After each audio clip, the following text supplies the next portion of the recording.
Hi viewers, welcome to our channel. ప్రస్తుతం మనతో పాటు దాము బాలాజీ గారు సీనియర్ జర్నలిస్ట్ ఉన్నారు. వారితో ఒకసారి మాట్లాడదాం. సార్ నమస్కారం సార్.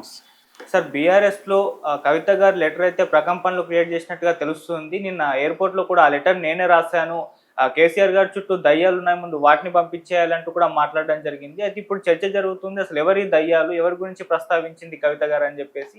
మరోవైపు కవిత గారు కూడా అసలు రాజకీయాల నుంచి తప్పుకోవాలంటూ ప్రెషర్ వస్తుందంటూ కూడా తెలుస్తుంది. సార్ అసలు ఏం జరుగుతుంది బీఆర్ఎస్లో? మరి నిన్న కవిత అమెరికా నుంచి వచ్చింది. లాస్ట్ ఈ నెల 16వ తేదీ అమెరికా వెళ్ళింది. వాళ్ళ అబ్బాయి ఆదిత్య కాన్వొకేషన్కి వెళ్ళినట్టుగా చెప్పింది. దాని తర్వాత అమెరికాలో ఉన్నప్పుడే నిన్న ఎర్లీ మార్నింగ్ ఆమె రాసినట్టుగా చెప్తున్న 7 పేజీల లెటరు లీక్ అయింది. ఆ లెటర్లో ప్రధానంగా ఏముందంటే ఎల్కతుర్తి జరిగిన సభ ఏదైతే ఉందో, అంటే 25 ఏళ్ళు సిల్వర్ జూబ్లీ బీఆర్ఎస్ సభలో కేసీఆర్ మాట్లాడిన స్పీచ్ మీద ప్రధానంగా ఆమె ఫోకస్ చేసింది. అందులో పాజిటివ్ అంశాలు కొన్ని ఉన్నాయి, అట్లాగే నెగిటివ్ అంశాలు కొన్ని ఉన్నాయి. నేను గ్యాదర్ చేసిన సమాచారం మేరకు మీకు తెలియజేస్తున్నానని హాయ్ డాడీ అని చెప్తూ రాసింది. అందులో పాజిటివ్ అంశాలు పక్కన పెడితే నెగిటివ్ అంశాల మీద ఇప్పుడు ఫోకస్ ఎక్కువగా జరుగుతుంది. నెగిటివ్ అంశాలు ఏంటంటే, ఒకటి మేజర్ పాయింట్లు 2 చెప్పింది ఆమె నెగిటివ్ అంశాల్లో. ఒకటి, బీజేపీ మీద 2 నిమిషాల కంటే ఎక్కువ మాట్లాడలేదు. బీజేపీని టార్గెట్ చేసి ఉండాలి, ఎందుకంటే వ్యక్తిగతంగా నేను చాలా బాధపడ్డాను బీజేపీ వల్ల. సో మీరు అది టార్గెట్ చేయలేదు. దానివల్ల ఏమవుతుందంటే, మన బీఆర్ఎస్ బీజేపీకి మధ్య ఒక రహస్య ఒప్పందం ఉందని కాంగ్రెస్ ప్రచారాన్ని ప్రజలు కూడా నమ్ముతున్నారు, మన వాళ్ళకి కూడా కన్ఫ్యూజన్ ఉంది. సో మీరు దాని మీద ఎక్కువ మాట్లాడాల్సి ఉంది అని చెప్పింది. అలాగే రెండో పాయింట్ వచ్చి, సామాజిక న్యాయం జరగలేదు 10 ఏళ్లలో అని చెప్పింది. అది పెద్ద విషయం, ఎందుకంటే బీఆర్ఎస్ క్లెయిమ్ చేసుకుంటుండేదే మేము తెలంగాణలో సామాజిక న్యాయానికి పెద్దపీట వేశాము, మా వల్ల అనేక సామాజిక మార్పులు జరిగాయనేది బీఆర్ఎస్ చెప్తుంటే, ఈమె అసలు సామాజిక న్యాయమే జరగలేదనేది చెప్పింది. అంటే కేసీఆర్ పాలన దారుణంగా ఫెయిల్ అయిందని ప్రతిపక్షాలు చేస్తున్న వాదనని ఈమె బలం చేకూర్చే విధంగా దాంట్లో రాసినట్టుగా చెబుతున్నారు. అట్లాగే మీ చుట్టూ చాలామంది పాత వాళ్ళు చేరారు, వాళ్ళు వేరే వాళ్ళని రానివ్వట్లేదు అనే ఒక థర్డ్ పాయింట్ కూడా ఆమె చెప్పింది. అంటే మామూలుగా మనకి ఇక్కడ జగన్ని కంపేర్ చేస్తే జగన్కి కేసీఆర్కి ఒకే ఇది కనిపిస్తుంది. అంటే కోటరీ జగన్ చుట్టూ ఉందనేది జగన్ మీద ప్రధాన విమర్శ. అట్లాగే కేసీఆర్ చుట్టూ కూడా ఒక కోటరీ ఉంది, వాళ్ళు రానివ్వట్లేదు అనేది ప్రధానమైన విమర్శ. అయితే ఈ లెటరు ఆమె రాయలేదు, ఇది రేవంత్ రెడ్డి బ్యాచ్ క్రియేట్ చేసిన లెటర్ అని బీఆర్ఎస్ వాళ్ళు నిన్నంతా కూడా దాసో శ్రావణ్ డైరెక్ట్గా అదే చెప్పాడు. నిన్నంతా చాలామంది బీఆర్ఎస్ వాళ్ళు ఆమె రాయలేదని చెప్పారు. కానీ ఆమె నిన్న ఎయిర్పోర్ట్లో దిగ్గానే ఎయిర్పోర్ట్లో మీడియాతో మాట్లాడింది. ఆ లెటర్లు నేనే రాశాను, ఒక 2 వారాలకు ముందు నేను రాసిన లెటర్స్ ఎలా లీక్ అయినాయి అనేది ఆమె అడుగుతుంది. అంటే నేను లీక్ చేయలేదు, అవి ఎలా లీక్ అయినాయి అది తేలాల్సి ఉందని చెప్తుంది. అట్లాగే కేసీఆర్ దేవుడు, ఆయన చుట్టూ కొన్ని దెయ్యాలు ఉన్నాయనే స్టేట్మెంట్ ఆమె ఇచ్చింది. ఇది ఇప్పుడు ప్రకంపనలు లేపుతుంది.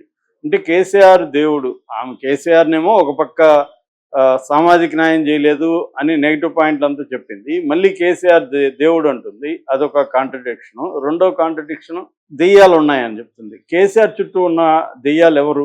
కేసీఆర్ చుట్టూ కేటీఆర్ ఉంటాడు, హరీష్ రావు ఉంటాడు, వేముల ప్రశాంత్ రెడ్డి ఉంటాడు, జోగన్పల్లి సంతోష్ ఉంటాడు, వీళ్ళు ప్రధానంగా ఉంటారు. అంటే వీళ్ళు దెయ్యాలని అంటుందా ఆమె?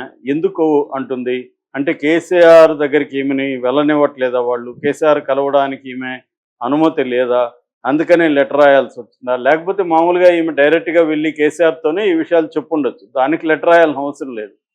సో లేదు, ఒక డ్రాఫ్ట్ లాగా ప్రింట్అవుట్ తీసుకొని వెళ్ళి క్లియర్గా డీటెయిల్గా ఇచ్చి, నేను నా పరిశీలనలో ఈ పాజిటివ్ పాయింట్స్, ఈ మైనస్ పాయింట్స్ సభకు సంబంధించి ఉన్నాయనేది చెప్పచ్చు. ఎందుకంటే ఎప్పుడైనా ఒక పెద్ద కార్యక్రమం జరిగినప్పుడు, పొలిటికల్ కార్యక్రమం, సభ కావచ్చు, ఇంకోటి కావచ్చు, దాని మీద రివ్యూ అనేది వాళ్ళు తీసుకుంటారు.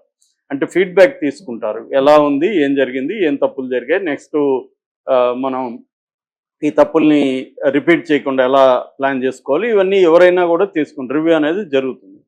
సో అలాగా ఈమె రివ్యూ చేయడం తప్పులేదు, కానీ చేసిన మెథడు కొంత కన్ఫ్యూజింగ్గా ఉంది. ఇది ఆమె ఇలాగ లెటర్ ఎందుకు రాసింది? కేసీఆర్తో డైరెక్ట్గా కలిసే పరిస్థితి లేదా, ఆమెను అడ్డుకుంటున్నారా, ఎవరు అడ్డుకుంటున్నారు, ఈ ప్రశ్నలన్నీ చాలా వస్తున్నాయి. అలాగే మామూలుగా కేసీఆర్ మీద గతంలో కూడా 10 ఏళ్లుగా పరిపాలించినప్పుడు కూడా ఆయన ప్రజలకు అందుబాటులో లేడు. అసలు సెక్రటేరియట్కి రావడం మానేసి చాలా కాలమైంది. దాని తర్వాత చాలా మందికి కూడా ఆయన అపాయింట్మెంట్లు ఇవ్వడం అన్న ఇది, అసలు తనకు ఒకసారి నచ్చకపోతే వాళ్ళ మీద పగబడతాడు, వాళ్ళ మీద నిఘా పెడతాడు. ఇవన్నీ కూడా అప్పుడు బయటకు వచ్చాయి. తర్వాత రేవంత్ రెడ్డి ప్రభుత్వం వచ్చినాక బిగినింగ్లో ఈ ఫోన్ ట్యాపింగ్ వచ్చినప్పుడు కూడా చాలా షాకింగ్ విషయాలు బయటకు వచ్చాయి. కేసీఆర్ ప్రత్యర్థుల మీద, జర్నలిస్టుల మీద, పౌర హక్కుల సంఘాల నాయకుల మీద, మిగతా వాళ్ళ మీద పెట్టడమే కాకుండా తన సొంత పార్టీలో కూడా కొంతమంది మీద నిఘా పెట్టాడనే విషయం కూడా బయటకు వచ్చింది. అంటే కేసీఆర్ ఏంటంటే చుట్టూ ఉన్న వాళ్ళని ఎవరిని చాలా నమ్మడు, అతను ప్రతి ఒక్కరి మీద నిఘా పెట్టి ఉంటాడు. సో దానివల్ల చాలామంది వ్యతిరేకం అయ్యారు అనేది కూడా గతంలో వచ్చింది. సో ఇప్పుడు ఏంటంటే ఒక ఈమెను అసలు రాజకీయాల నుంచి విరమించుకోమని ప్రెజర్ వస్తుంది అన్న వార్త బయటకు వచ్చింది. ఎందుకంటే ఈమె వల్లనే కేసీఆర్ తలదించుకోవాల్సి వచ్చింది. ఈమె ఢిల్లీ కుంభకోణంలో ఇరుక్కోపోతే కేసీఆర్ పరిస్థితి వేరేగా ఉండేది.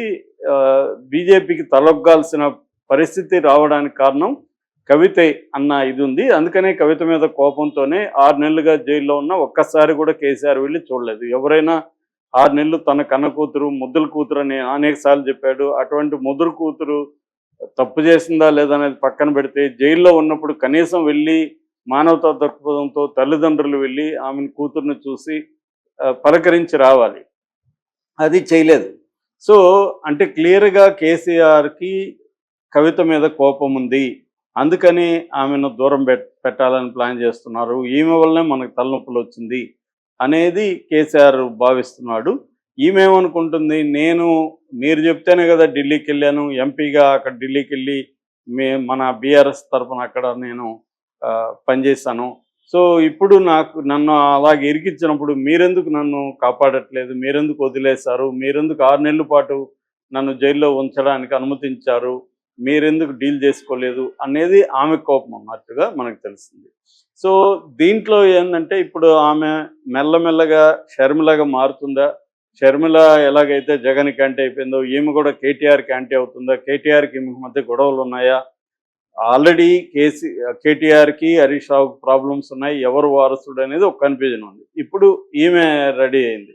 అక్కడంటే జగన్ది అది పార్టీ కాబట్టి జగన్ ఆమెను వ్యతిరేకించినా పర్వాలేదు. ఇక్కడ కేసీఆర్ది పార్టీ అనుకుంటే ఇప్పుడు కేసీఆర్ పిల్లల మధ్య వారసత్వ గొడవ అనేది స్టార్ట్ అయినట్టుగా మనకు అర్థమవుతుంది. సో ఈ ముగ్గురు మధ్య స్టార్ట్ అయితే పరిస్థితి ఏంటి, ఇప్పుడు ఆమె ముందున్న ఇదేంటి, ఒకటి బీఆర్ఎస్లోనే ఉంటూ పోరాడడం, 2 ఆమె తన అభిప్రాయాలను ఓపెన్గా చెప్పింది కాబట్టి ఇప్పుడు కేసీఆర్ ఓపెన్గా రియాక్ట్ అవుతాడా, సైలెంట్గా ఉంటాడా, కేటీఆర్ దీని మీద మాట్లాడతాడా, ఇవన్నీ ఈ రోజు కానీ రేపు కానీ తెలిసే అవకాశాలు ఉన్నాయి. ఇక మూడోది ఏంటంటే ఈమె బయటకు వచ్చి ఇటు బీజేపీలోనో కాంగ్రెస్లోనో చేరాలి. 4వది ఏంటంటే సొంత పార్టీ, షర్మిల ఎట్లయితే పార్టీ పెట్టిందో అలాగా ఈమె కూడా పార్టీ పెట్టి రెడీ అవ్వాలి. అప్పుడు పార్టీ పెట్టి ఆ పార్టీ వేరే వాళ్ళతో ఆమె టైఅప్ అయ్యే అవకాశం ఉంది.